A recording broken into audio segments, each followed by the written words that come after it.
Assalamualaikum warahmatullahi wabarakatuh. Baiklah, kami dari kelompok 2 farmakologi dengan dosen pengampu Ibu Apoteker Mira Febriana Magister Sains. Di sini kami akan menjelaskan materi mengenai mekanisme obat reseptor dan non-reseptor.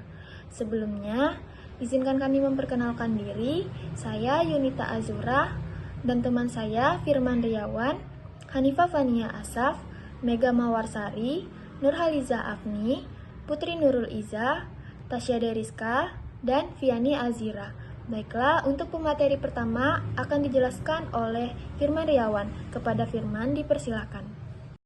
Baik, terima kasih kepada moderator. Selanjutnya saya akan menjelaskan tentang mekanisme obat reseptor. Definisi reseptor sendiri yaitu mekanisme kerja obat pada umumnya melalui interaksi dengan reseptor pada sel organisme. Reseptor obat pada umumnya merupakan suatu makromolekul fungsional yang pada umumnya juga bekerja sebagai suatu reseptor fisiologis bagi ligan-ligan endogen. Contohnya yaitu hormon dan neurotransmitter. Interaksi obat dengan reseptor pada tubuh dapat mengubah kecepatan kegiatan fisiologis namun tidak dapat menimbulkan fungsi yang baru. Yang selanjutnya yaitu jenis-jenis reseptor secara fisiologis ada 4. Yang pertama reseptor enzim, yang kedua reseptor kanal ion, yang ketiga reseptor terkait dengan protein G, yang keempat yaitu reseptor dalam sel. Selain daripada reseptor, obat juga dapat bekerja tanpa melalui reseptor, misalnya obat yang mengikat molekul atau ion dalam tubuh. Contoh penggunaan antasida sebagai penetral asam lambung yang berlebihan. Selanjutnya akan dilanjutkan oleh teman saya. Saya di sini akan menjelaskan tentang interaksi obat reseptor, yang dimana interaksi obat dengan reseptor ini terjadi sebuah ikatan, yaitu ikatan antara obat dan juga reseptornya. Nah, pada bagian interaksi obat reseptor ini terbagi lagi menjadi dua jenis, yaitu agonis dan juga antagonis. Nah, pada agonis itu merupakan ikatan antara obat dengan reseptor yang akan menimbulkan sebuah efek.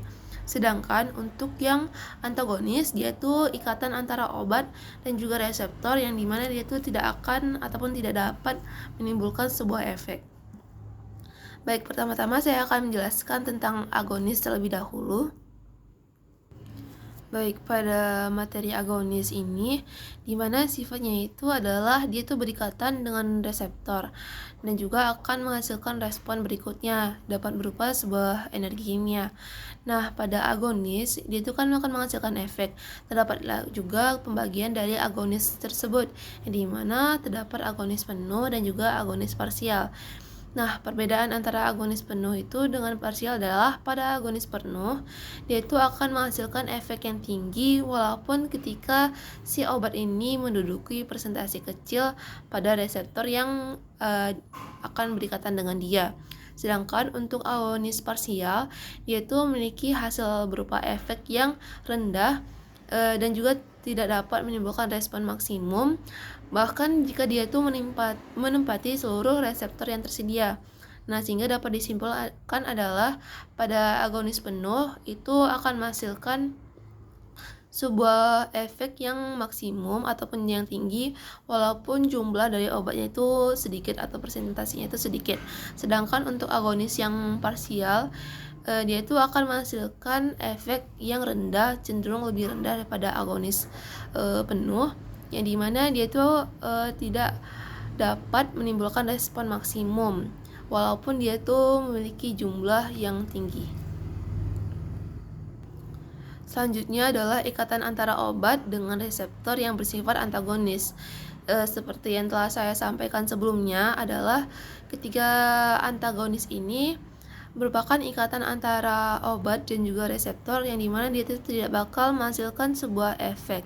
Namun pada saat antagonis ini menduduki reseptor, senyawa ini pun juga dapat mencegah ikatan reseptor pada agonis sehingga akan menghambat kerja dari obat agonis tersebut.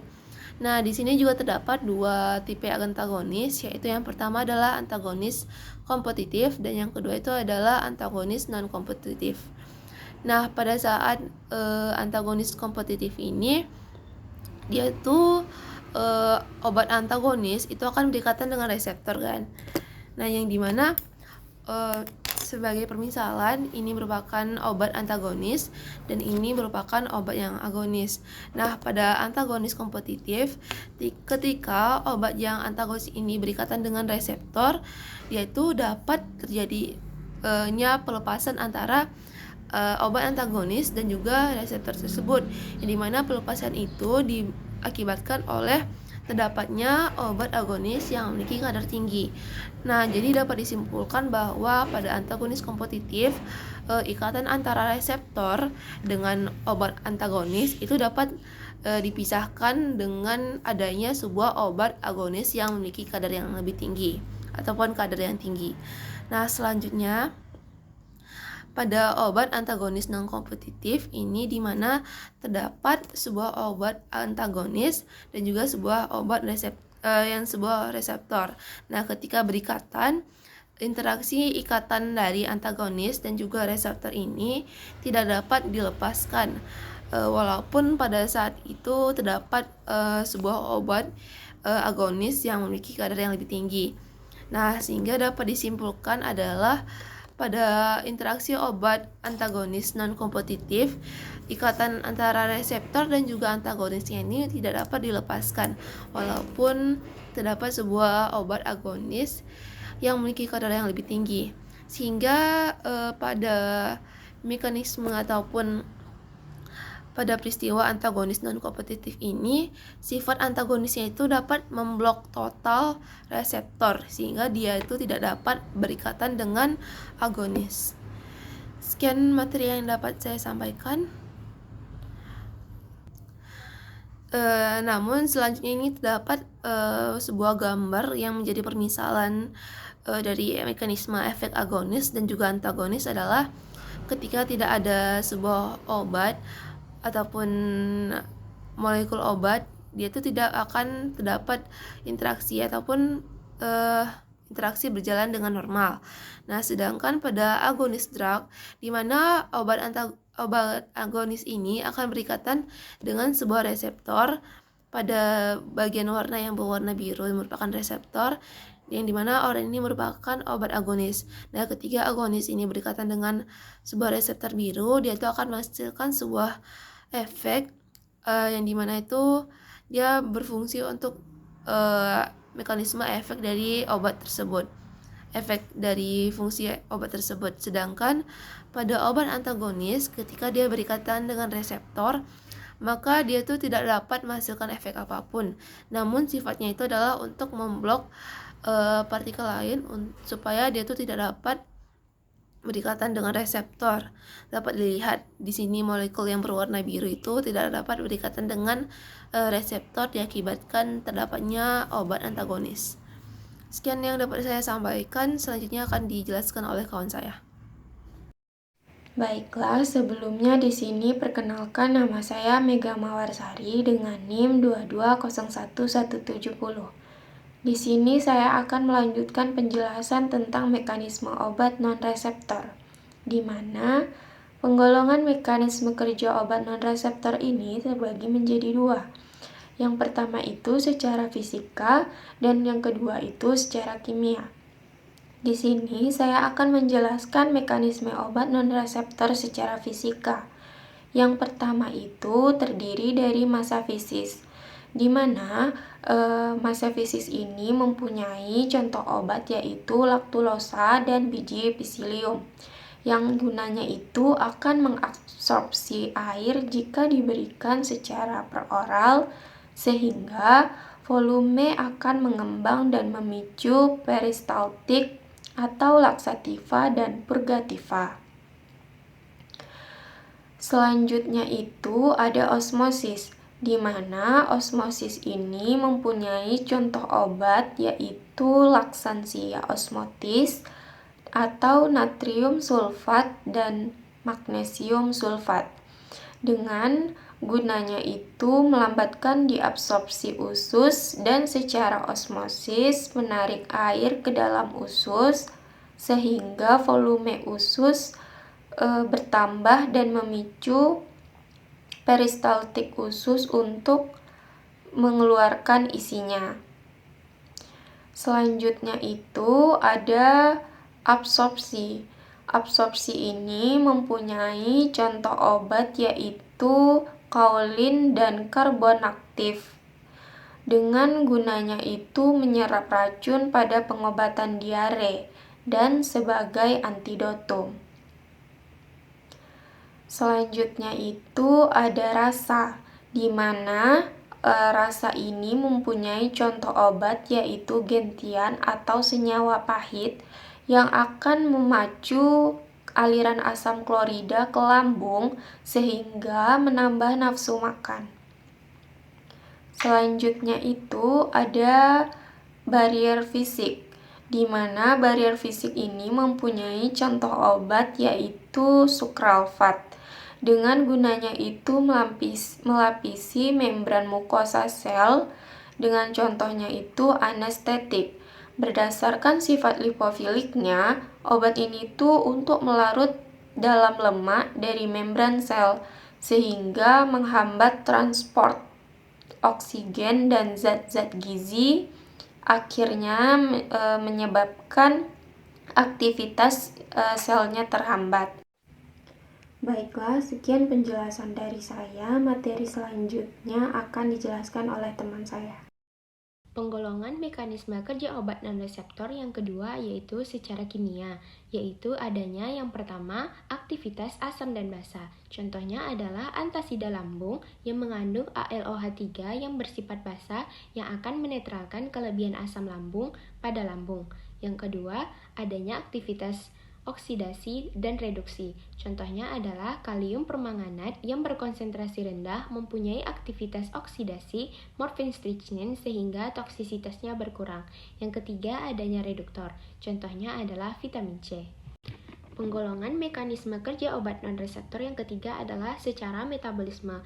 Contohnya antibiotika yang mengganggu pembentukan dinding sel kuman, sintesis protein, dan metabolisme asam nukleat. Penggolongan mekanisme kerja obat non-reseptor yang keempat adalah secara kompetisi atau saingan. Dalam hal ini dapat dibedakan menjadi dua kompetisi, yaitu yang pertama adalah reseptor spesifik dan yang kedua adalah enzim-enzim, di mana reseptor spesifik ini merupakan molekul yang berikatan secara alami untuk mengikat reseptor tertentu yang disebut sebagai ligan endogen. Sedangkan pada enzim-enzim, terutama pada reseptor tirosin kinase yang memiliki dominan pengikat ligan pada permukaan membran sel, mereka akan melintasi membran dan memiliki wilayah efektor intraseluler.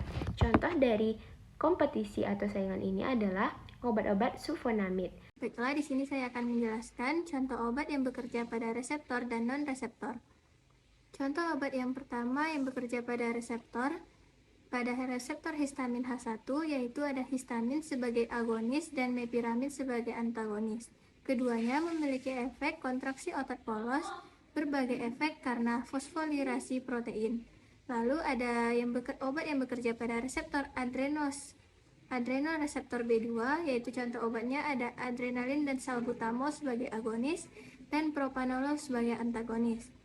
Ketiga obat itu memiliki efek yaitu relaksasi otot polos.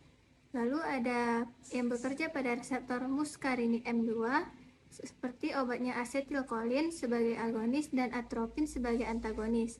Kedua obat tersebut memiliki efek penurunan kekuatan kontraksi jantung, pelambatan jantung. Lalu ada obat yang bekerja pada non-reseptor. Contoh obatnya yaitu sorbitol, bekerja mekanismenya di osmosis. Manfaatnya yaitu mengganti gula untuk pengidap diabetes. Lalu ada contoh obat iodium, mekanisme kerjanya pada radioaktivitas.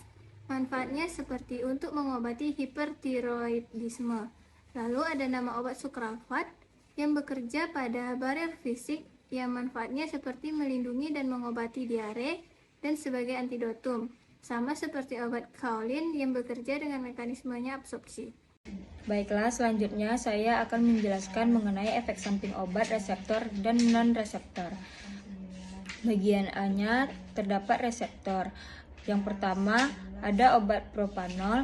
Efek samping dari obat ini adalah bradikardi, gagal jantung, hipotensi, gangguan konduksi, bronkospasme, vasokonstriksi, perifer, gangguan saluran cerna, fatigue, gangguan tidur, jarang ruam kulit, dan mata kering ataupun reversible bila obat itu dihentikan, dan eksaserbasi psoriasis.